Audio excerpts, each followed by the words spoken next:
안녕하세요. 기획예산처 장관 후보자 이혜운입니다. 1년 전 엄동설안의 내란 극복을 위해 애쓰신 모든 분들께 머리 숙여 사과드리기 위해서 오늘 이 자리에 섰습니다. 내란은 헌정사에 있어서는 안 될 분명히 잘못된 일입니다. 내란은 민주주의를 파괴하는 불법적 행위입니다. 그러나 당신은 제가 실체를 제대로 파악하지 못했습니다. 정당에 속해 정치를 하면서 당파성에 매몰되어 사안의 본질과 국가 공동체가 처한 위기의 실체를 놓쳤음을 오늘 솔직하게 고백합니다. 이 점에 대해서는 어떤 변명도 하지 않겠습니다. 저의 판단 부족이었고 헌법과 민주주의 앞에서 용기 있게 행동하지 못한 책임은 오롯이 저에게 있습니다. 그럼에도 불구하고 기획예산처 초대 장관이라는 막중한 책무를 앞두고 있는 지금 과거의 실수를 덮은 채 앞으로 나아갈 수는 없다고 판단했습니다. 국민 앞에 먼저 사과하지 않으면 그런 공직은 결코 정당화될 수 없기 때문입니다. 민주주의를 지켜내기 위해서 추운 겨울 하루하루를 보내시고 상처받으신 분들, 또 저를 장관으로 또 부처의 수장으로 받아들여 주실 공무원들, 모든 상처받은 분들께 진심으로 사과합니다. 이 정부의 제안을 받았을 때 저는 결코 개인의 영예로 받아들이지 않았습니다.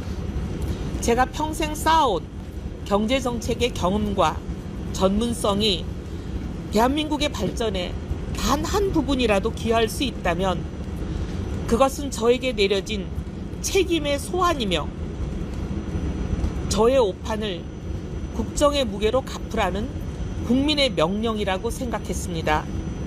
말이 아니라 행동과 결과로 이 사과의 무게를 증명하겠습니다. 계엄으로 촉발된 우리 사회의 갈등과 분열을 청산하고 잘못된 과거와 단절하고 새로운 통합의 시대로 나아가는데 혼신의 힘을 다하겠습니다. 대한민국의 미래와 국민 주권 정부의 성공을 위해 최선을 다하겠습니다. 다시 한번 민주주의 회복을 위해 온몸으로 헌신하신 모든 민주수민 여러분께 머리 숙여 사과드립니다. 감사합니다. 후보자님, 그 민주당 내에서도 개헌 관련해서 비토 여론이 좀 있는데 어떻게 생각하실 건지, 그리고 국힘 제명에 대한 입장 어떻게 되시는지. 마이크 좀 옮겨주세요. 오늘 네네. 네, 오늘 제가 드린 말씀으로 가름이 될 것으로 기대하고 있습니다. 후보자님, 혹시 그동안 재정 건전성 강조해 오셨는데 이재명 정부 확장대전 기조와는 조금 이분이 다르다는 시각도 있어서요. 혹시 이 부분은 어떻게 조율을 해야 된다고 보시는지. 그 부분은 정말 제가 드리고 싶은 얘기가 많은데 오늘은 이렇게 하고 따로 날을 잡을게요. 재정 건전성이나 정책 기조에 대한 얘기를 따로 날을 잡겠습니다. 혹시 네. 가장 큰 지출 구조조정 대상이나 이런 네. 것들 그것도 네, 그때 같이 다 말씀드리겠습니다. 네. 수고 많으셨습니다. 감사합니다.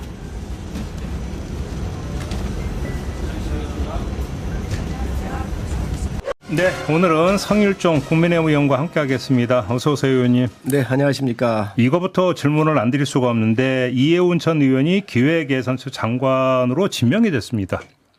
평가를 좀 해주십시오. 평가요? 왜 웃으세요? 참 평가하기가 참 가치가 있나 하는 생각이 듭니다. 왜냐하면 예. 벼슬의 철학과 정치적 신념을 팔아먹은 거 아니겠습니까? 예. 벼슬 욕심에. 이혜운 전 지명자가. 여든 야든 대개 보면 당의 중심으로부터 벗어나 있는 사람들, 또 이 당에는 이제 더 이상 먹을 꿀 단지가 이게 꿀이 떨어져 간다라고 생각하는 사람들이 대개 이제 이렇게 왔다 갔다 하는 경향들은 있지요. 쉽게 말하면 주변부화된 인물이 양지를 찾아간다. 그렇죠. 코아에 있는 분들이야 그리 가겠습니까? 그런데 저는 이 인사를 보면서 이재명 대통령이 내세운 통합과 실용을 내세웠는데 이 두 가지 원칙이 다 저는 훼손된 거 아닌가 생각을 합니다. 왜요? 우선 첫 번째 통합이라고 그러잖아요. 여당 내에도 지금 현재 반발 기류가 심하잖아요. 야당도 심하고. 그런데 무엇을 위한 통합이죠? 하나가 이게 여야를 묶어야 되는데 그래서 이 원칙이 훼손됐다. 옛날에 노무현 대통령 같은 경우는 2005년도 9월 달에 영수회담을 하면서 네. 강요를 추천해달라고 모양새가 좋았어요. 거부는 했지만. 예. 그렇잖아요. 예. 이 통합이라고 하는 것은 여야를 함께 만들어가는 이 모양새가 굉장히 중요한 겁니다. 정당을 통해서 하는. 그러면요. 예. 그렇게 하면 거부를 하더라도 명분을 갖잖아요. 이번에는 그런 것도 없어요. 그냥. 빼각이다 그러면. 그렇지요. 그렇기 네. 때문에 예. 이러한 통합에 대한 본인의 통합과 실용에 대한 이 원칙이 있다 그랬는데 과연 이 통합이 맞느냐. 여도 다 반대를 하고 있잖아요. 그래서 우선 이 원칙이 훼손됐다고 보여지고 실용적인 측면에서도 맞지가 않습니다. 왜요? 극과 극이잖아요. 안 맞, 코드가 안 맞는다? 재정 건전성 얘기를 하면서 지금 국가 재정 준칙이라든가 이런 부분들에 대해서 건전한 재정에 대해서 항상 주창하신 분이었고 그리고 이재명 대통령의 포퓰리즘에 대해서 퍼주기에 대해서 아주 반대를 많이 했던 부분이거든요. 이런 사람에 대해서 과연 실용적 측면이 이게 될까요? 저는 이 부분에서 맞지가 않는다고 생각을 하고 그렇기 때문에 그 두 가지 그 문제가 있다. 이렇게 그래서 통합과 실용에 대한 인사의 원칙도 저는 맞지 않는다고 생각을 하고 그러면 지금 재정 건전성이나 대표적인 재정 건전성을 주장해 왔었던 극과 극의 사람인데 앞으로 청와대 대변인이 그 얘기를 했더라고요. 자하 비판을 요구했더라고요. 소명을 좀 해야 된다. 네, 그게 그 자아 비판을 하라는 거지요. 이런 사람이 신념을 가지고 가서 이 정권 내의 포퓰리즘에 대해서 맞설 수 있느냐. 자아 비판 자체가 실용적이지를 않아요. 제가 봤을 때는. 그렇다. 그렇기 때문에 이번 인사 같은 경우는 우군 내에서도 또 야당 내에서도 그 누구한테도 인정받지 못한 그런 인사 아닌가 싶고. 쉽게 말하면 통합을 가져온 게 아니라 오히려 갈등만 불러일으켰다. 저는 그렇게 봐요. 그러면 이걸 왜 그렇게 했었을까? 저는 떨어지는 지지율에 대한 이 유지를 위해서 파격을 한 거라고 생각을 하고 네. 또 두 번째로는 이 야당에 대한 여러 가지 흔들기에 선거 전략이 이 속에 숨어 있기 때문에 선거가 어떻게 연결이 돼요? 야당 인사들을 지금 현재 계속해서 뽑아나가고 있잖아요. 그렇기 때문에 야당의 지금 예를 들면 부산 같은 데에서도 부산 출신의 그 해수부 장관을 임명을 하겠다. 또 이렇게 대통령께서 얘기를 하셨어요. 그럼 제가 대놓고 여쭤보겠는데 조경태 의원의 기용설이 나왔잖아요. 저도 언론을 통해서 봤습니다. 근데 조경태 의원 본인은 부인을 했거든요, 일단. 근데 가능성이 있다고 지금 전망을 하시는 겁니까? 그거야 본인들이 알겠죠. 저희가 어떻게 알겠습니까? 네. 그래요? 그래서 이런 여러 가지 인사 전체적으로 보면은 네. 대의명분이거든요. 인사라고는 게 한 사람을 통해서 국민들한테 주는 메시지인데 그 메시지는 큰 명분이 있어야 된단 말이죠. 이 통합과 실용에 대한 큰 대의명분이 굉장히 훼손된 인사 아닌가 생각을 합니다. 아무튼 국민의힘에서는 바로 즉각 제명 조치를 했는데 이에 대해서 김종인 전 국민의힘 비대위원장이 뭐라고 평가를 했냐면 너무 옹졸하다. 잘못된 반발이다. 이렇게 규정을 했는데 이건 어떻게 받아들이세요? 이해운 의원은 비례를 3번 한 분이에요.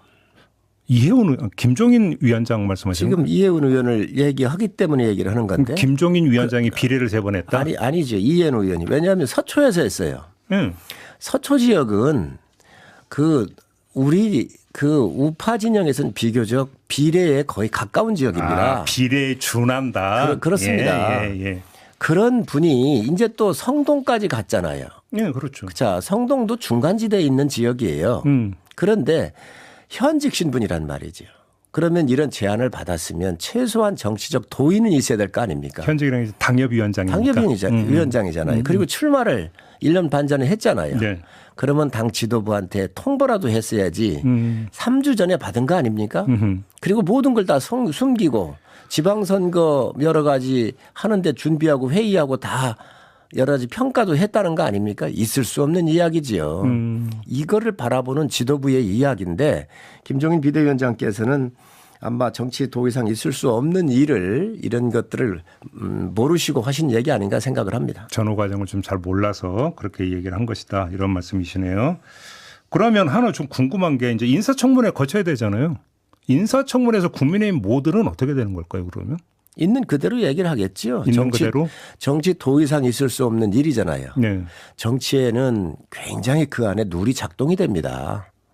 그렇지 않습니까? 관습과 규범이라는 게 있죠. 그럼요. 그래서 물론 파격도 있지만 그게 그 당이라고 하는 큰 질서 속에서 있는 건데 현직 당협위원장이 이러한 제안을 받았었을 때 상의조차도 아니하고 이것을 다 숨겨놓고 그리고 이렇게 갑작스러운 이런 뉴스에 이렇게 중심에 선다고 하는 것이 과연 도덕적으로 맞는지 한번 그런 것들을 고민해 봐야 되고 또 본인이 정치 고수예요. 정치 명문가 집안 사람이에요. 예. 자, 그런데 이 야당을 교란하려고 하는 정치적인 목적, 선거에 이용하려고 하는 정치적 목적 이 부분에 대해서 본인이 몰랐겠습니까? 이런 부분에 대해서는 당인으로서 기본적인 도리를 하고 가더라도 가야지 그런 것도 안 하고 갔다고요. 역으로 민주당의 인사가 이렇게 해서 넘어왔다고 하면 민주당 내가 어떻게 했습니까? 알겠습니다. 관련해서 요 질문으로 좀 마무리할게요. 그래서 이제 장동혁 대표가 어제 당성을 또 강조를 했어요. 근데 저는 장동혁 대표의 당성 강조를 보면서 들었던 약간 의아함이 뭐냐면 그 당성을 따지면 이해운 그 후보자는 누구보다 당성이 확실했던 분 아닙니까? 예를 들어서 탄핵 반대 외쳤고 집회 나갔고 그다음에 재정정책이나 이런 거에 대해서 이재명 대통령과 대립각 세웠고 장동혁 대표의 당성 개념에 오히려 부합하는 인물 아니었습니까? 그럼 그 당성이라는 게 도대체 무슨 의미가 있는 겁니까? 아니 아무리 그러한 신념과 원칙을 벼슬 앞에서 팔아먹은 사람한테 그게 당성이라고 하는 말로 통용이 될 수가 있겠습니까? 그래요. 그건 또 다른 영역이다. 아이 생각을 해보십시오. 네. 어렵고 힘들 때 그런 원칙을 지키면서 당을 지켜주는 게 당성이지. 오히려. 그런데 기획재정부 장관 이제 희망도 없겠지요. 본인이. 그거는 그러면 당성은 결국 당에 대한 충성도 이거겠네요. 그러면. 자기 정치적인 신념을 지켜내는 것이지요. 그렇잖아요. 자기 정치하는 철학이 있잖아요. 약자를 위한 것인지 아니면 국가의 건전한 재정이나 영속적인 발전을 위해서 내가 일해야 되겠다라고 하는 어떤 신념 같은 거나 철학이 있겠지요. 그런 것도 벼슬 앞에서 지금 팔아먹은 거 아닙니까? 알겠습니다. 다른 문제로 좀 넘어가겠습니다. 김병기 더불어민주당 원내대표를 둘러싼 여러 가지 의혹과 논란이 있었고 오늘 이제 그 종합적으로 입장을 내놓는다고 합니다. 의원님 촉으로 보시기에는 내놓은 입장의 내용이 뭘 거라고 전망을 하십니까? 굉장히 아마 곤란할 거라고 생각을 합니다. 굉장히 고심이 많을 거고 네. 이게 이제 그 권력을 사유화한 것에 대한 비난이잖아요.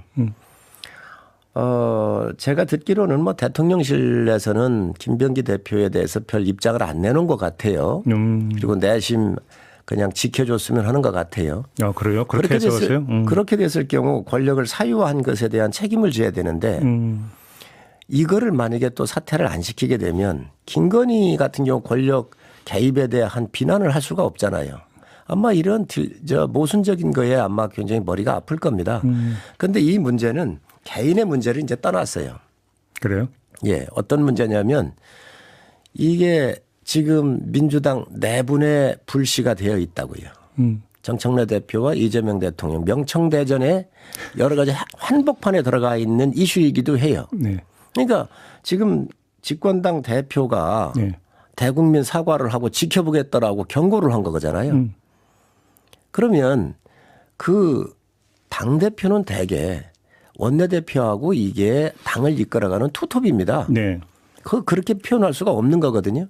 그런데 또 지금 현재 정청래 대표를 제어하고 있는 것은 대통령실에서 청와대에서 김병기 대표를 통해서 또 정청래 대표를 제어하고 컨트롤하고 있는 부분이 있는데 이 축이 하나 빠지게 되면 권력 운영에 굉장히 어려움이 있겠죠.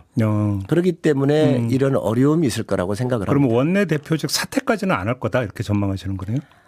그런데 앞으로 지금 무엇을 갖고 있는지 또 모르잖아요. 그렇죠, 물론. 예, 그렇기 때문에 그 부담도 있어서 예. 본인이 그 여러 가지 판단에 대한 문제는 전적으로 원내대표한테 김병기 원내대표한테 맡길 거로 봅니다.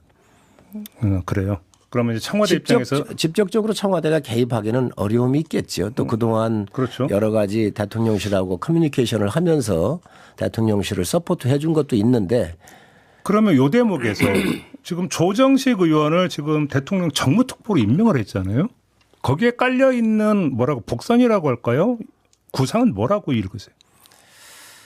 김병기 원내대표의 여러 가지 어려움을 당했었을 때한 저는 예비적 방책이라고 봅니다. 아, 그렇게 보세요? 예. 그래서 그러한 역할을 조정식 의원 같은 경우는 좀 품성이 아주 좋으신 분 중에 한 분이에요. 예. 이 인적 관계도 네트워크도 넓고 또 대야 관계도 괜찮으신 분이고. 쉽게 말하면 당청 관계를 조정하기 위한 플랜 B 이렇게 해석하시는 거예요? 저는 정청래 대표의 독주에 예. 제동을 걸을 수 있는 사람으로 사무총장도 하고 여러 가지 공천 과정에도 큰 역할을 했었기 때문에 예. 그거에 대한 대비 이선의 방책이 아닌가 생각을 해봅니다. 그렇게 해석을 하시는 거고. 그러면 지금 그 의원님의 분석에 따르면 가장 기본적으로 전제되어 있는 것은 청와대와 당, 더 구체적으로 이재명 대통령과 정청래 대표 사이에는 뭔가 미묘함이 있다. 이걸 전제로 하시는 말씀이신 거죠? 전제가 아니라 그런 것들이 이미 분출이 됐지요. 여러 번. 사실이다. 그렇습니다. 팩트다. 그렇습니다. 그 국민들께 다 알고 계신 거 아닌가요? 그런데 명청대전이라고 왠지 자꾸 중국사가 생각이 나가지고. 농담입니다. 명청 교체기가 있었지 않습니까? 간밤에 MBC 뉴스데스크 보도 나온 거 보셨습니까? 그 강선우 의원과 김병기 원내대표 간의 그 대화 녹취록 2020년 지방선거 때 서울시의원 1억 전달 이야기 나온 거 접하셨습니까? 뉴스 보셨습니까? 예, 봤습니다. 사안의 성격을 어떻게 규정을 하세요? 문제는 1억을 받았는데 예. 이제 그것을 되돌려주라고 얘기는 한 것 같아요. 네. 그런데 그 다음 날 단수공천이 됐단 말이지요. 그렇죠. 이게 이제 문제가 되겠지요. 예. 그럼 그걸 왜 그렇게 살렸느냐. 경쟁을 거치지 않고 또 그러한 문제를 알았다면 그 사람을 아예 배제를 시켰어야 되는 거 아니냐라고는 앞으로 심각한 문제가 좀 나오겠지요. 네네네. 그래요. 결국 공천 문제 전반을 좀 들여다볼 수밖에 없을 것이다. 이 말씀으로 연결이 되는 거겠네요. 알겠고. 공천 과정이 투명하지 않았구나라고는 오해가 아마 이 안에 내포되어 있기 때문에 그 문제가 더 수면으로 올라올 가능성이 커 보입니다.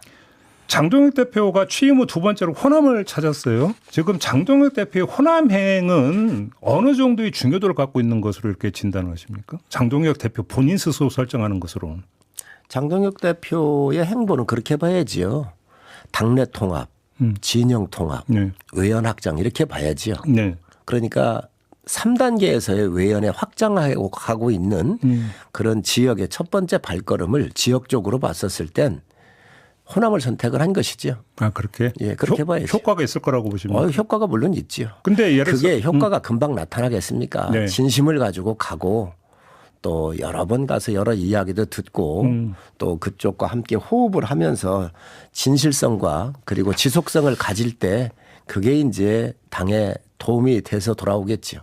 근데 이제 이 이야기가 나오면 바로 따라붙는 게 결국은 그게 되기 위한 선결 조건은 윤석열 전 대통령과의 확실한 절연이다. 근데 아니지 않느냐. 이 지적이 계속 나오지 않습니까? 그거는 저는 그 이야기 제기하는 분들이 많은데 우리가 명확하게 좀 볼 게 있습니다. 어떤 점? 선거의 전략과 그 사람의 정치 행위. 자, 장동혁 대표는 계엄 해제에 들어간 사람이에요. 네. 그렇지 않습니까? 거기 표결했죠. 그 굉장한 정치적 자산이 있는 거예요. 탄핵 반대했잖아요. 근데. 이미 윤 대통령이 계엄에 대해서는 반대라는 사람이거든요. 그걸 몸소 보인 사람이에요. 그런데 그걸 가지고 자꾸 절연을 않는다 이렇게 얘기를 하는데 그거는 전 잘못됐다고 생각을 하고 당대표 선거 과정에서 우선 진영의 지지를 받아야 되니까 당원들의 지지를 받아야 되니까 그 액션한 걸 가지고 이게 마치 대통령을 계엄을 옹호한 것처럼 몰고 가고 있는 이것은 연결고리를 잘못 연결했다라고 생각을 하고요. 그럼 선거에서 보시면 일종의 헐리우드 액션이었다 이런 말씀이시죠? 헐리우드 액션이 아니라 그러면 이재명 대통령께서는 대선 때 우파 진영에 여러 사람들 다 데려가고 우파 정책 받아들인다고 했지만 지금 그게 그대로 실행이 다 되고 있습니까? 선거할 때 그 부분들은 좀 다 이해할 수 있는 부분이고요. 그다음에 그 윤석열 대통령께서는 이미 탈당을 했습니다. 네. 탈당을 했는데 절연할 게 더 뭐가 있습니까? 지금 저희 당이나 장 대표 같은 경우는 국민을 향해서 의원을 확장하면서 본인의 스케줄대로 가면 되는 겁니다. 오늘 초재선 의원들이 뭔가 만난다라는 거잖아요. 여기서 어떤 목소리가 나올 거라고 전망을 하세요? 저는 뭐 다양한 얘기가들이 나오는 게 좋지요. 그래요? 그게 당이 살아있는 모습입니다. 요즘 그 장한석이라고 하는 이름이 계속 돈다고 그래요. 장동혁, 한동훈, 이준석 연대. 가능성이 조금이라도 있다고 보십니까? 누가 졌는지 모르겠지만 참 장명이 참 잘 졌다고 생각을 하는데 네. 이준석 대표하고 연대한다는 것은 상당히 논리적으로 맞습니다. 어떤 점에서? 당이 틀리잖아요. 그렇죠. 당이 틀리고 또 여러 가지 측면에서 독자적인 이 당으로서의 역할을 하고 있기 때문에 그 연대가 가능해요. 지지층도 좀 다르고. 그렇습니다. 그런데 지금 한동훈 대표는 당원입니다. 예. 당내에 있습니다. 예. 당내에 있으면서 그러면은 성일종 저 장동혁이가 연대합니까? 음. 당의 방침이 나오고 또 지방선거가 있든 뭐가 있든 자기 역할을 스스로 해내면서 당내에서 입지를 가지는 건데 그것을 장한석 연대라고 묶는 것은 오히려 그 바람직하지 않습니다. 오히려 이준석 장동혁 연대는 맞지요. 그러면 그 의원님이 보시기에 그럼 어느 시점에 가서 장동혁 대표가 이준석 개혁신당 대표에게 이른바 지방선거 연대라든지 혹시 이런 걸 제안할 여지도 있다고 보세요? 물론입니다. 물론입니까? 예, 그렇습니다. 그 지방선거 이기기 위해서 우파 진영에 있는 모든 사람들의 뜻을 모으고 또 중도의 외연 확장할 수 있는 모든 시그널을 주는 것은 아주 지극히 당연하고 또 그런 일을 적극적으로 해야 합니다. 선거연대랑 이제 뭐 연합공천이라 이런 거 들어오면 이제 가능하다? 어떤 방법이든 그때 가서 구체적인 방안들은 예. 검토를 해보겠지만 모든 가능성은 다 열어놓고 하는 게 정치입니다. 알겠습니다. 마무리하겠습니다. 고맙습니다, 의원님. 네, 감사합니다. 성일종 국민의힘 의원과 함께했습니다.